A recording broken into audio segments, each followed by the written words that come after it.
In this video, I'm gonna teach you how to fix your MetaQuest Pro controllers. It's a very easy process, so make sure to follow along.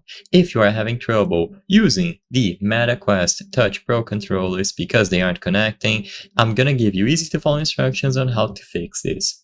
So first, always check if the controllers are fully charged. Even if you believe that they have a little bit of battery remaining, I would still recommend charging them fully. So use the charging dock if you still have it. Plug it into any suitable power outlet, and then by using these pins on the charging dock and the controllers itself, you will be able to charge them. You need to make sure that they are making proper contact, so if needed, clean them with alcohol. So once you place them here, you will usually hear a chime indicating that they are now charging, and you will see some sort of LED indicator. Like I said, I recommend letting them charge fully. This can take some minutes or even up to an hour. Once they are fully charged, try to power them on and see if they pair up automatically. If they still don't pair, the next thing to do is to check the Bluetooth connection.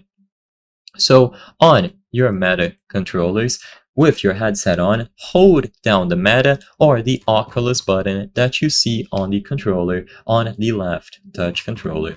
If the view in your headset recenters based on where your gaze is, this means that the controller's Bluetooth is working, but even after you press that button, nothing happens, then it could be a problem with this connection.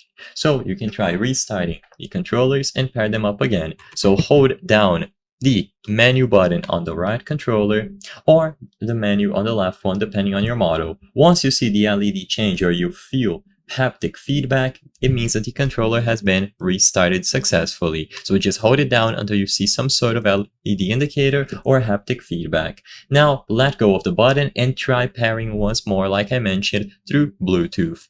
By making sure that the controller is fully charged and by restarting it, you will be able to ensure that it connects properly to your Meta headset.